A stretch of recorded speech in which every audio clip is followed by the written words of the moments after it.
Okay, hi, welcome everyone. My name is Lineke. You might know me already or might not know me. I'm going to talk about Diversity 2.0 today. And normally I would start a presentation with introducing myself, but I'm not going to do that this time. Of course, if you want to get to know me, Google my name and you'll probably see that I work for Eugenic, one of the sponsors of this conference.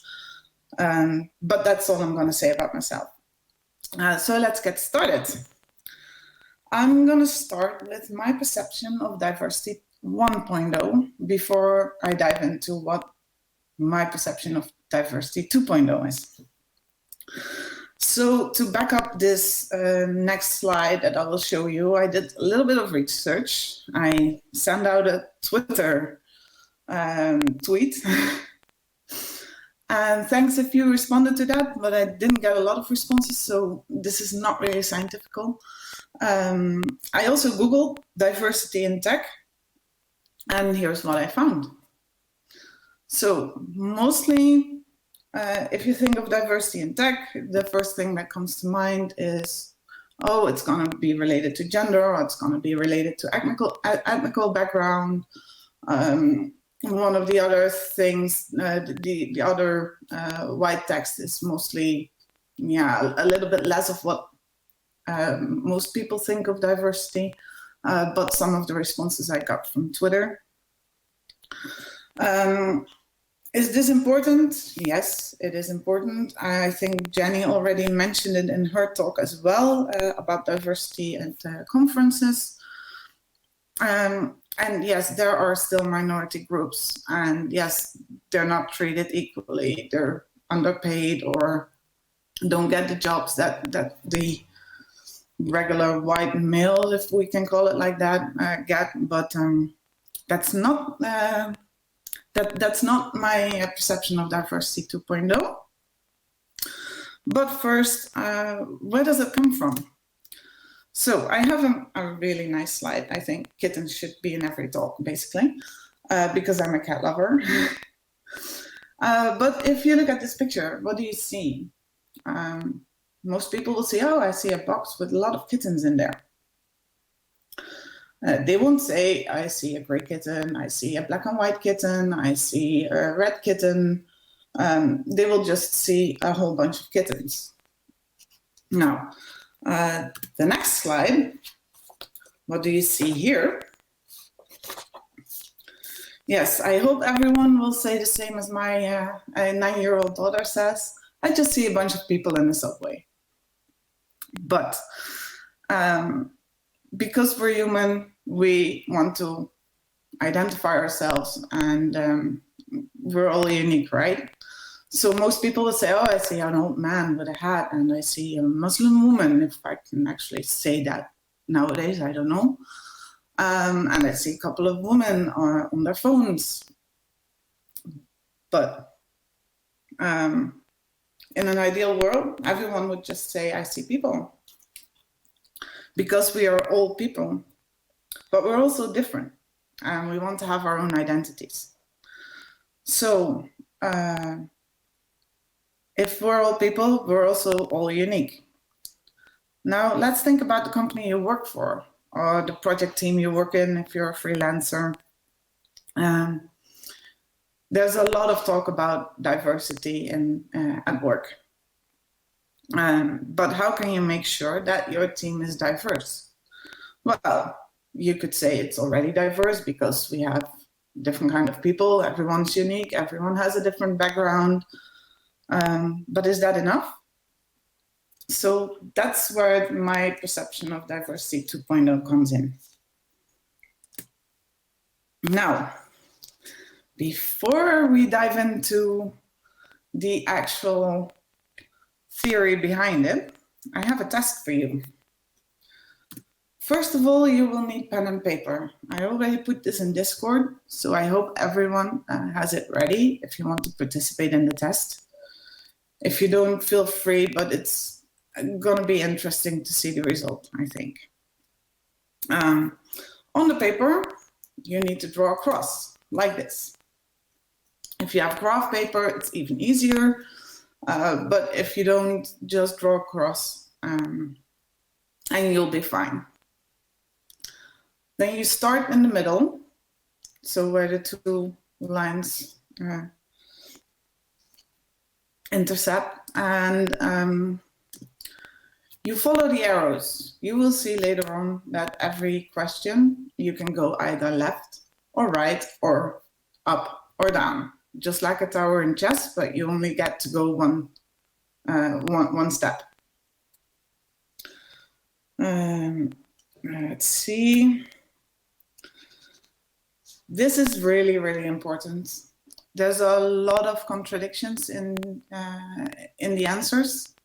So go with your first answer, go with your instinct, don't overthink this, because there's probably going to be something for either answer, or you say I'm somewhere in the middle, but you have to pick something and pick the one thing that comes closest to you. It's really a personal test. There's no correct answer, there's no right or wrong answers. If that's your answer, it's the correct answer for you.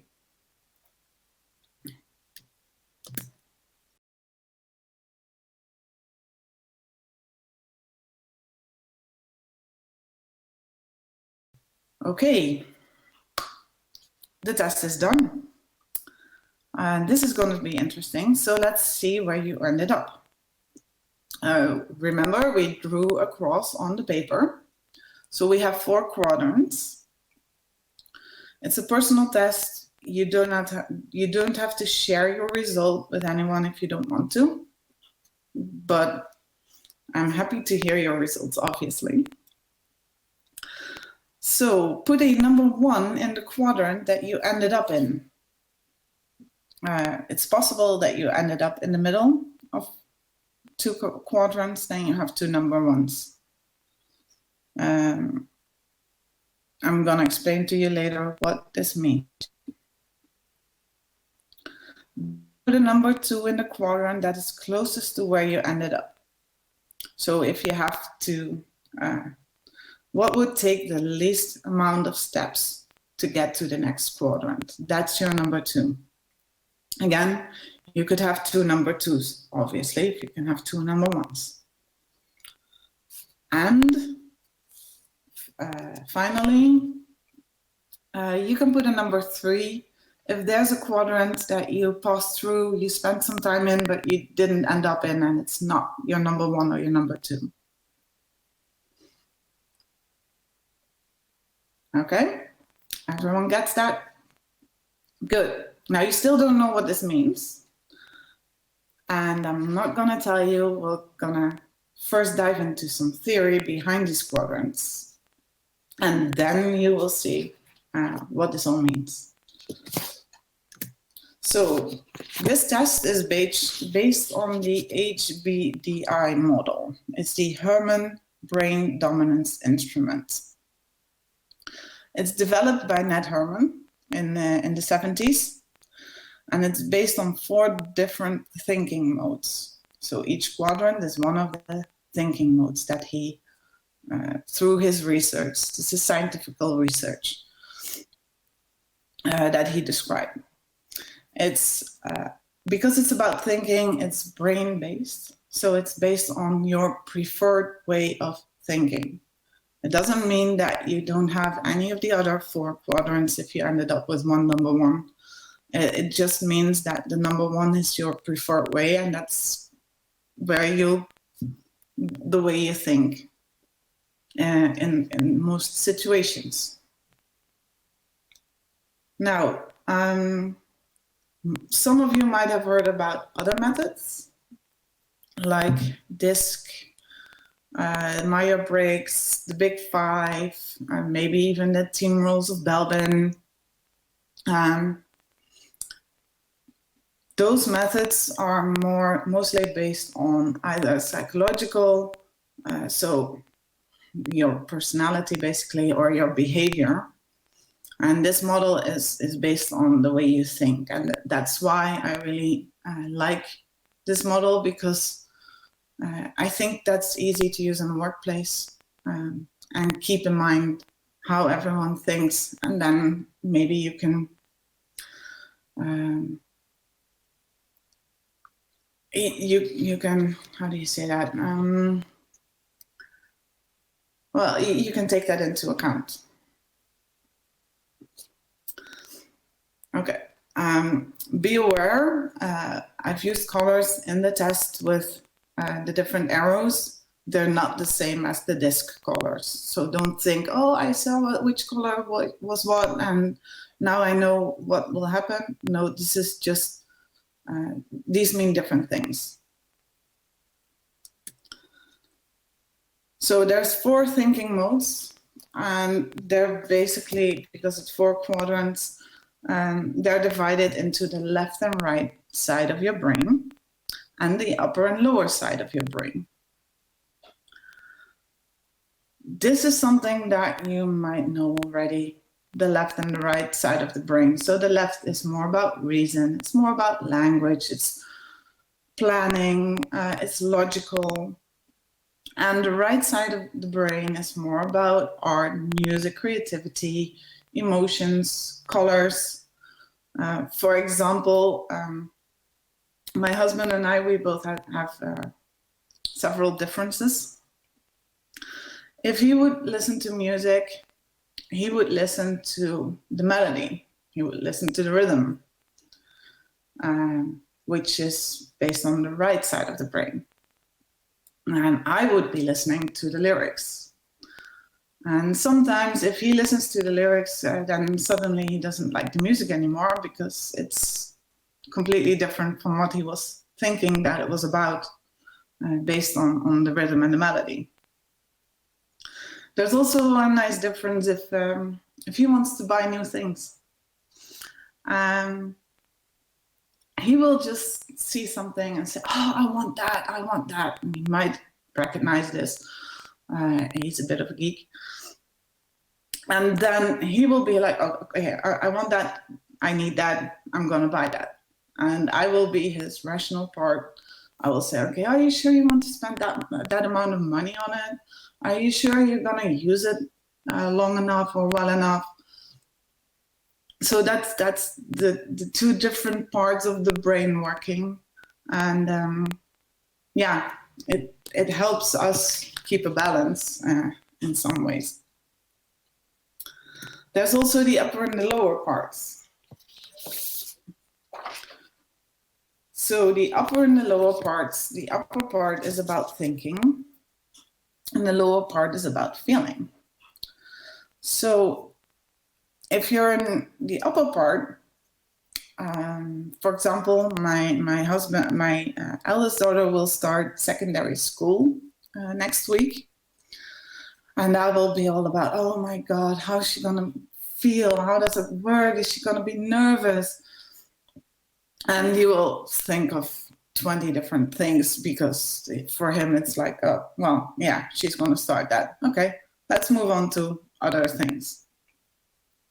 So there's a real difference about what's your preferred way of thinking. Is it to think and have like more of a, let's see, abstract thoughts, big picture, it's about decision making, or are you more about the feeling part, which is concrete thoughts, emotional reactions, relational orientation, so more about how are your friends doing, or how's everyone doing at home. And that's the difference between these parts. Now, if we then look at the quadrants, here's where the fun part starts. I'll start with the blue quadrant, which is the upper left. The blue people are the logical people. They're data-driven, they're all about facts, they're really rational, often have occupations like engineers or accountants. And they're really about graphs and diagrams. They really like that. They focus on the what. For example, we recently moved house, and if you're gonna look at a new house, and blue person comes back, has looked at the house, and then describes how it was, he will say, okay, yeah, it's a great house. It has large rooms. It has the garden is on the south, so it's the roof is really good for solar panels. Yeah, this is gonna work for me. That's how a blue person would describe it. Then the green person, green is about data, also data driven, but data about emotions. I will explain that in a little bit. It's about quality. They're very organized, they're very structured. They have a lot of eye for details. If you have a green person in your meeting, they make excellent notes. So make sure to use that. They see the broader context. They're really loyal, and they're finishers. They will finish the job. And they will need everything in chronological order, otherwise they will get nervous. So green's focus is on the how. And if a green person will come back from looking at a house, they will describe exactly what happened during the visit. So they describe, oh, well, we went there at 9 o'clock. The real estate agent was a little bit late, about 5 minutes, so we couldn't get in, we had to wait. They will describe how they felt in the house, but also every small detail that might be out of place or needs to be done. So they will say, okay, well, yeah, and then we looked around, and we first had the main floor, and then we went up, and yeah, or in the bed, we first went into the bedroom, the master bedroom, and yeah, there were some yeah, the ceiling needs changing, and I didn't like the lamps, and so they're really about details, but in a chronological order, and about emotions. So there's not just data, but it's data about emotions, about how they felt, what happened. Green people resist change, and not because they don't like change at the normal way, but they can see all the steps that are needed for that change. They will plan it in their head and say, okay, well, 3 months before launch, we cannot change the packaging system because then we wouldn't get our deadline, for example. So it's not about the change itself, but it's about the way that they see it. So you will really want to listen to the green person, because they can see maybe stuff that you didn't see or didn't take into account. Really,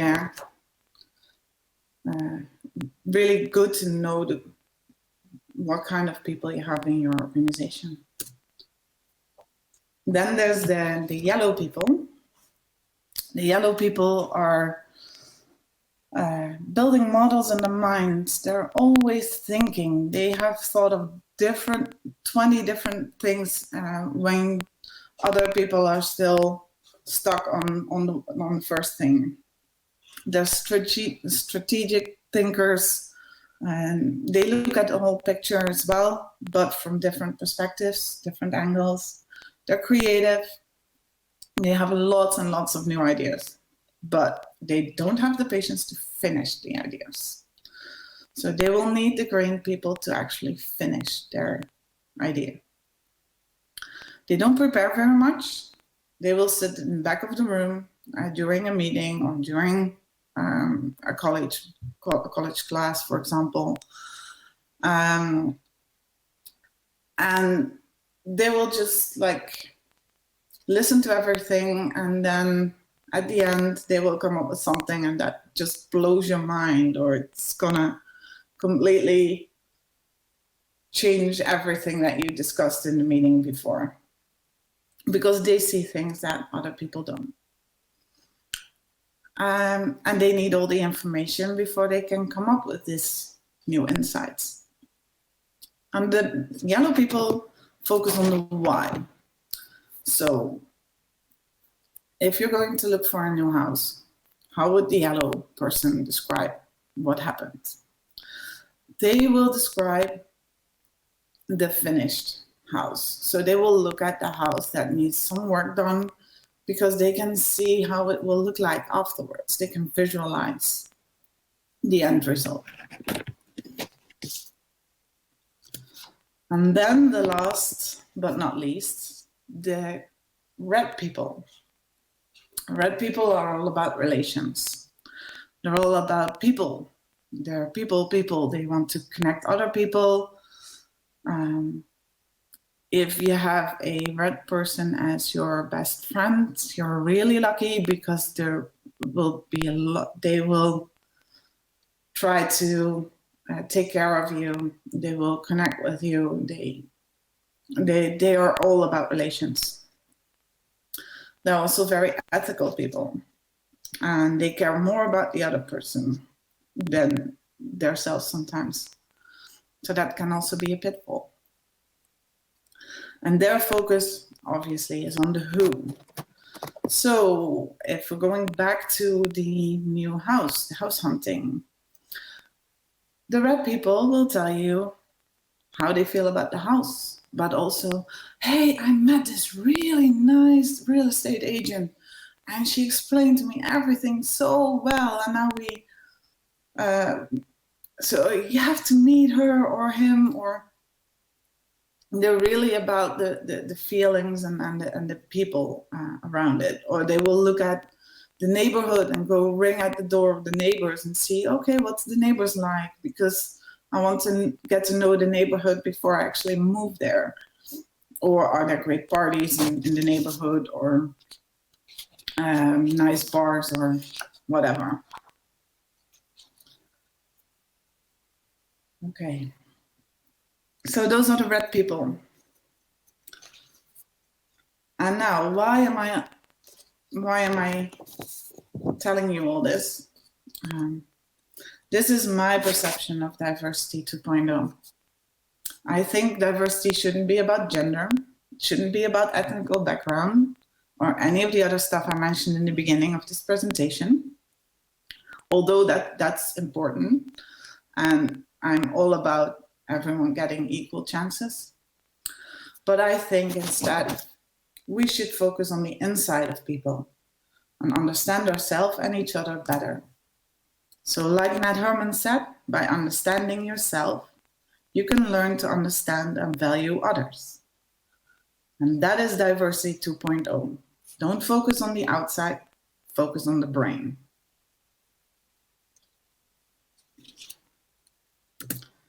Any questions?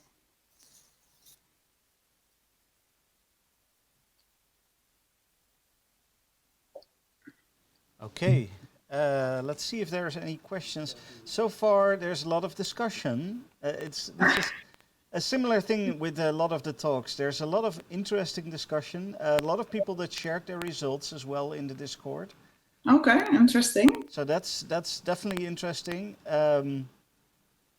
But so far, there's no real questions yet. So I'm going to give people a bit more time. Yeah, sure. You've dug into this a lot. I'm interested in. I would have thought I would have ended up in a different quadrant than I actually ended up in. Want to share? I can share. I would have thought to be more in the let me think, because I didn't write the colors down. Okay, so it's the just tell me where, upper left, lower left. I ended up in lower right. Okay. Pretty far down in lower right. where I would have expected to be more close to upper right. Okay, interesting. So please remember, this is like a small test. If you want to, you can do the complete test. It's online. You can buy it for, I think, 125 euros. It's 120 questions, so it's not 14 questions. Right. So there's quite a difference. I have put a link in the resource slide. I'm putting it up right now. Ah, yes, there it is. Um, I do have a question, getting a question now from Jasper. Is there a link to the slides? I'd like to put in the colors. No, not yet. I will share my slides, but I won't share the test because it's not something that is available online somewhere, and you have to buy the whole test if you want to really get to understand and get to know which part you are. Just remember, this focuses on like your number one, your preferred way of thinking. Yeah. The actual theory behind it is the whole brain theory, which is about how can you use all these different ways of thinking. For example, for learning, if you're giving a workshop, you can take all this into account to make sure that you get the attention of everyone. But also inside yourself, there's different ways to actually train basically the other parts that maybe are not your preferred way of thinking, but they're already there, so you can train it. Right. Let's see. There's a question. How is she seeing into my soul? Well, I did this test myself, and suddenly when I did the test, I was like, oh my God, that's how. Because if I want to explain something to my husband, I'm totally green, by the way. I'm gonna explain every little detail. So I'm gonna tell the whole story in chronological order, and he will be like, get to the point already. Yeah. I can understand how this would, if you know what people are in what quadrant, how that makes it easier to understand how to communicate with people. Well, for example, if you know that someone is very yellow, for example, they have lots and lots of creative ideas. They really focus on the why, but they will need the whole picture before they say anything. Right. So give them some time, give them the whole picture, and then also listen to them, but also listen to the green people. Basically, it's about listening to each other and trying to understand their point of view. Yeah. Yeah. And I think that's really important. That's something that we don't do enough in this world, basically. I have another question here. How much does this really differ from something like Belbin with its finishers, visionaries, implementers, etc.? It doesn't differ that much, but this is basically about the brain, and Belbin is more about the behavior. Right. But it does relate to it because obviously, well, the way you think relates to how you behave. Yeah. This is just a different way of looking at it, and I didn't really want to dive into Belbin or DISC or Myers-Briggs or Big Five, all of the other models that are out there. Yeah. Yeah. Because that would take a whole different presentation, basically. Yeah.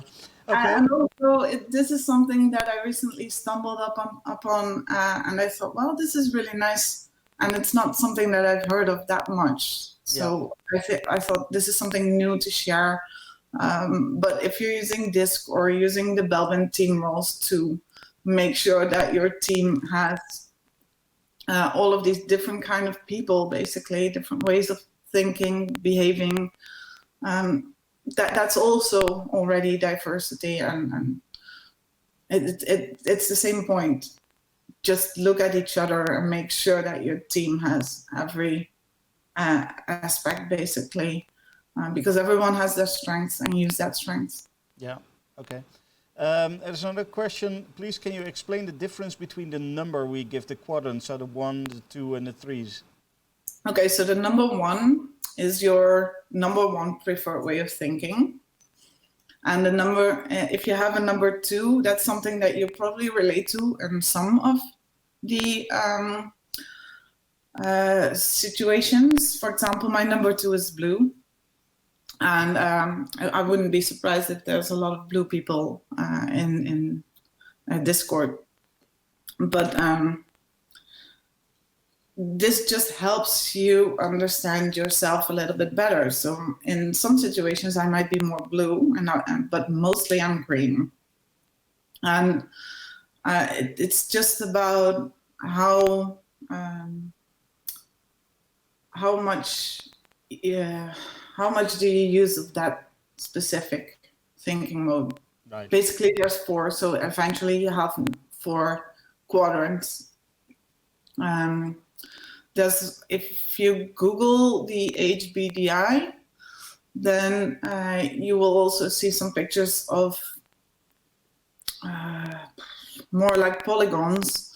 Okay, so I ended up there in that quadrant, I ended up there in that quadrant, and you see all these kind of pictures.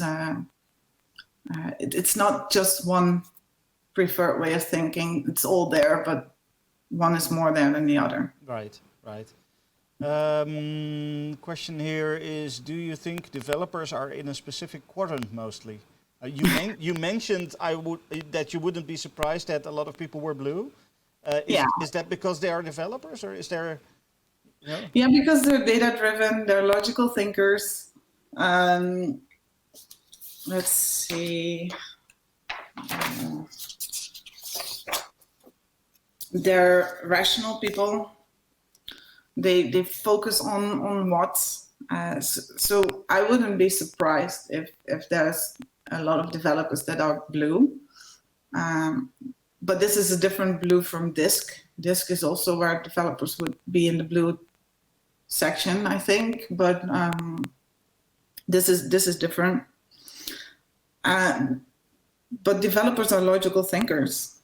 So why shouldn't they be at the left side of the quadrants, basically? Yeah. So either blue or green. And then probably higher up in your company, you will have the yellow people.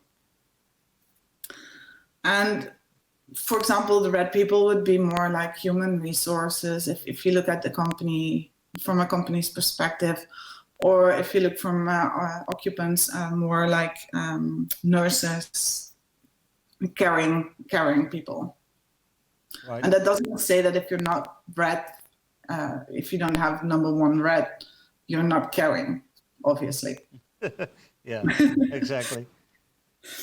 It just says that that's not your main focus. Yeah, I understand. Okay. Let's see, do we have more questions? I hope that helps. That answers the question. I see no response, but I'm pretty sure it will.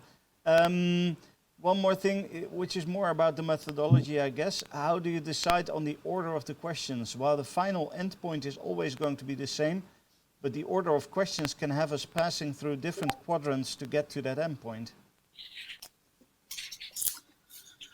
Yes, I guess you could be right there. I didn't decide on the order of the questions myself. So it's not something that I came up with. So I'm not sure how that would affect it. I think you should do the complete test if you want to find out more about it. I haven't done it myself yet. Still thinking about doing it, but this already gave me a pretty good insight into, okay, that's why I do some things different than others. And also give me insights in, okay, how can I use this in my presentation to make sure that everyone understands it. Yeah. Yeah. Okay. So this also has a little bit of a raakvlak. How do you say that in English? Oh yeah. Well, I don't know. This is also related to learning styles. Oh right. And at PHP Benelux, there was this really interesting presentation about learning styles from Heather White. Yeah. And that's something that you can also look up if you want to learn more about it. And because your way of thinking obviously is related to your way of learning. Yeah. Yeah. Okay. We have no more questions, so I think we're gonna round this off then. And I want to do that by thanking you for the time and effort you put into this and your talk, because as I mentioned, there was a lot of discussion and sharing of results and stuff in the Discord, so you definitely touched on something valuable here. I guess so, yeah. Well, that I was hoping to inspire people to look at themselves, but also look at others in a different way. I think you succeeded. So thank you very much.